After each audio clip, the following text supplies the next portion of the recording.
Nandito na po tayo sa episode 41, araw ng Lunes ng Royal Blood, August 14, 2023. Sinugod nga nito ni Tasha itong bahay nga ni Beatrice, no, dahil galit na galit ito dahil nga nakarating sa kanya yung balita na tinapakan nga ni Beatrice yung paa nito ni Napoy at pinukpa ng kahoy sa ulo. Paano daw kung mapano yun, di ba? Siyempre mahal naman yung si Napoy kaya galit na galit talaga siya. Ngayon napalabas ng shower itong si Beatrice, sabi niya, pinunta mo lang ako dahil lang dyan. So pinagsarahan siya ng pintuan, no? So sabi naman ni Tasha, huwag mo akong tatalikuran. Ngayon biglang dumarating itong si Diana at meron siyang dala-dala nga isang timba na naglalaman ng mga fertilizer. Kinompronta niya itong si Tasha na maging mahinahon, huwag na sanang pakialaman pa si Beatrice. So sabi naman ni Tasha, bakit ba kayo galit na galit at pinag-iinitan si Napoy, ha? Ano bang kasalanan niyang nagawa sa inyo? Nag-hysterical tong si Tasha, no? Masyado kong no-OA yan dito sa acting niya dito ni Rabia sa eksenang to. Masyado siyang OA, no? Dito sa eksenang to. So hindi na nakipagtalo pa si Diana, bigla na siyang umalis. Kasi nga sabi niya, wag akong awayin mo kundi si Napoy. So umalis na siya, no? Yun pala, sinusundan siya ni Tasha. Sabi niya, wag mo kong tatalikuran. Hinila siya paharap. Sabi niya, no, bakit mo ba lagi sinusungitan si Napoy, ha? Lagi mo siyang pinagsusungitan, lagi mo siyang pinagsasaltaan ng masama. Ano bang kasalanan niyang ginawa sa niya? Siguro nagtulong-tulong kayo, no, para pagkaisahan siya, no? O di kaya magkasapot kayo para patayin niyo si Sir Gustavo. So ayun na nga, sabi nga nito ni Tasha, ba't di ka makapagsalita? Tinulak-tulak niya. So napikon na to si Diana, binuhusan niya ng fertilizer tong si Diana. Ay si Tasha, sobrang baho. Yun pala, puro ipot yun.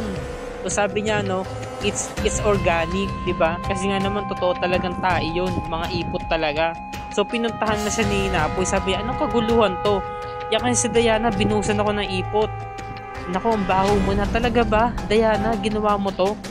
No? So sabi naman ni Diana, siya kasi ang nauna. Teka lang, bakit ba ganyan ka kung makakonsern kay Napoy, ha? Samantalang yaya ka lang naman ng anak niya. O hindi kaya naman ni masigit pa doon. So sabi naman ni Tasha, no, iningit si Diana, pinagselo, sabi niya, para sabihin ko sa'yo, boyfriend ko siya. Kami na, no? Tapos noon, pinatunayan niya talaga kay Diana na magkarelasyon sila, hinalikan niya. No, hinalikan niya bigla si Napoy. Meron pa ba akong dapat patunayan sa'yo? So natahimik si Diana dahil nasasaktan siya, eh. Diba? Paluhaan na si Diana noon pero pinipigilan niya lang. Hindi niya lang talaga pinapahalata na nasasaktan siya. So sabi naman ni Napoy, ako na bahala dito, sige na. Tapos noon ayaw talaga magpaawat ni Tasha, talaga nga palingkera, no? Ngayon, sabi naman ni Tasha, pinagtatanggol lang naman kita, pero ba't ganun? Parang lumalabas na ako patong kontrabida. Sabi naman ni Napoy, hayaan mo na, ako na ang bahala kay Beatrice. Diba? So dapat nga ma-appreciate mo yung pagtanggol ko sa'yo. Napoy, wag na tayo dito. Pwede ba bumalik na lang tayo sa Maharlika? Kasi doon kahit papano, maganda naman ang trato sa akin doon. Hindi naman ako binubusan ng ipot. So sabi naman ni Napoy, sige na, maligo ka na. Para naman maging mabango ka na, ikaw naman, eh. Tapos ang biglang dumating si Manang Cleope at nagsumbong nga kay Napoy na umalis tong si Beatrice at lasing na lasing, no? Dala-dala yung sakyan. Ngayon naamoy niya to na merong mabaho, amoy ipot nga daw. At naamoy niya na nanggagaling kay Tasha. Sabi naman ni Tasha, Manang naman, eh. Sige na, maliligo na ako. Samantalang tong si Diana, no, tinitignan niya yung kanyang mga palamuti. At tahimik lamang siya, no, malalim ang iniisip. Inaalala niya, sinasariwa niya yung mga panahon sila pa ni Napoy. Sabay na magpalagay ng tattoo, ayan, no. Tapos umangkas siya sa motor, nag-joyride sila. Ngayon biglang dumating itong si Christoph. Sabi niya, nabalitaan daw niya na yun nga sinugod nga ni Tasha, yung maid na yun, si Beatrice. So sabi naman ni Diana, sila na kasi, inanunsyo niya sa akin kanina.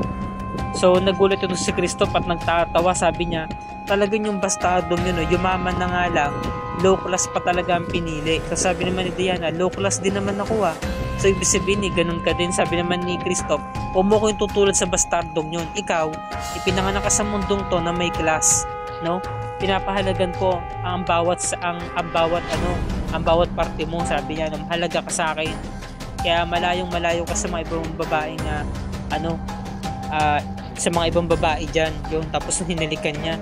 Tapos napansin ko dito mga kapuso, no, parang nanginginig si Diana, yung kamay niya, di ba? Matindi yung hawak niya dun sa kwintas. Ngayon, ito namang si Jenny, nag-report agad kay Margaret at tinatawanan ni Margaret kung si Diana. Sabi niya, sa bagay naman talaga sila magkasagupan dahil pares nga sila yung kumbagay parang pinulot lang sa lupa, di ba? Pares silang mga low class. Kaya pinagtatawanan nito ni Margaret kung si Diana. Ngayon, si Diana biglang dumating. Narinig sila kasi nga nag-uusap si Jenny sa si Margaret sa mismong bahay ni Christoph. Sabi niya, alam mo hindi lang naman ng babae ang gold digger pati rin naman ng lalaki. So sabi naman ni Margaret, so tinutukoy mo si Andrew. Oo, sinulat mo si Andrew, di ba? Dahil meron siyang anak. Para nga naman magkaroon ka ng sarili mong anak na hindi ka noon nabiyayaan. So nasaktan si Margaret, no? Sabi ni Margaret, kung meron man akong isusumbat sa'yo, meron. Pero pasalamat ka dahil isa akong Christian. Kaya hindi ko na sasabihin pa sa'yo. Kasi nga tinignan niya si Archie di ba? So lumapit siya kay Archie, sabi niya, Archie, nandito na ang mom mo. Paiyak na dito si Margaret naluha na siya no? Hindi niya alam, meron pang backfight to si Diana, no? Matapang si Diana Si Diana natahimik din kasi alam niya masasaktan siya sa mga sasabihin ni Margaret dahil mas masakit yung bibitawan na salita ni Margaret dahil nga nagkaroon siya ng anak na di ba special child. Samantalang tong si Beatrice, naghahabulan sila ni Napoy. Napansin niya na may humahabol sa kanya, nakita niya sa side mirror niya si Napoy, sinusundan siya. Ang tuloy niya magpatakbo. Sila lang dalawa yung nasa kalsada. Tapos si Napoy, todo pa rin ang habol, di ba? Kasi nga dahil nga doon nga sa course crew na nakita, di ba, sa mga ebidensyang nakita, kaya tingin ni Napoy tatakas itong si Beatrice, kaya gusto niyang pigilan. Kaya nang ginawa nito ni Beatrice, nag-turn over siya, umikot siya, no? Umikot siya. So anong nangyari? Magkakasalubong sila. Dire-diretso patakbo ni Beatrice, wala siyang pakalam kahit masagasaan niya si Napoy Ngayon nakailag tong si Napoy. Samantalang itong si Ann, tinatawagan ng amo niya, hindi pa rin talaga sumasagot. Kailangan kasi nilang ma-briefing si Beatrice para nga bukas kasi nga pagbobotohan ng mga board kung sino yung itatalaga nilang bagong CEO and President ng Royal Motors. Kailangan nila nga mabigyan nga ng briefing itong si Beatrice para nga bukas kasi nga naman kung bukas pa sila magkikita, sobrang rush hour na kaya naghahabol sila ng oras. Samantalang to si Christoph, napaisip siya na kaya nga umalis itong si Beatrice ng 10 oras ng hating gabi dahil nga may nakitang ebidensya itong si Napoy na magtuturo sa kanya, no, magdidiin sa kanya. Kaya kumbaga tumatakas itong si Beatrice. Ngayon, ayon nga sa batas, kung sino yung pinamanahan at nakagawa ng krimen, maaaring mabawi sa kanya ang pamana nito. At yung pamana ni Beatrice maaaring mapunta sa mga remaining na tagapagmana.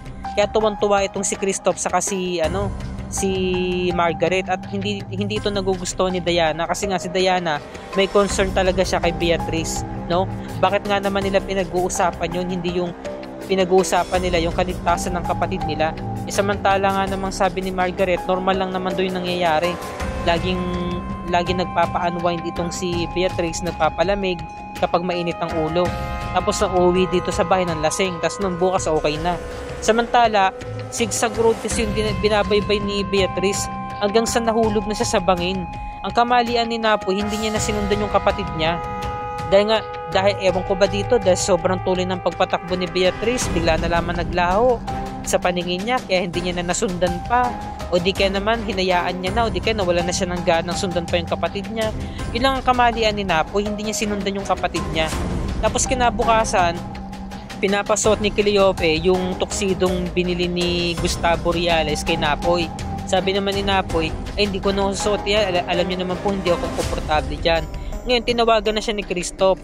Bakit nga naman daw wala pa silang dalawang magkapatid, sila na lamang yung wala. Kinakailangan nilang makumpleto bago dumating ang mga board members 8:30 na ng umaga. Sabi naman ni Napoy, 8:30 pala ng umaga, 9 AM naman ang start, in 15 minutes nandiyan na ako. Sana sinabihan mo ko ng mas maaga pa. Ngayon, paalis na nga itong si Napoy dahil minamadali nga siya ni Christoph. biglang dumating itong si Sargento at saka si Manang Cleope. Merong masamang balita na naaksidente pala itong si Beatrice, no? Wala pala siya sa mismong bahay niya. Kasi ang buong pagkakalangan ni Manang Cleope, tulog pa to. At hinihintay din siya ni na Margaret sa ni Christoph na ang buong akala nila malilate na naman to nang dating kasi nga tulog pa, no? Yun nga, merong masamang balita na wasak daw yung sasakyan ni Beatrice at nakita ito sa bangin. Ngayon pinag-uusapan ni na Margaret saka ni Christoph na bumaba yung stocks ng kumpanya nila. Kaya kinakailangan na talaga magkaroon ng bagong CEO and president para maging matatag ang kanilang kumpanya. Ngayon binalita nga ni Manang Cleope kay Margaret na napahamak nga itong si Beatrice at nasa hospital siya. Wala nang balita kung buhay pa ba siya or patay na.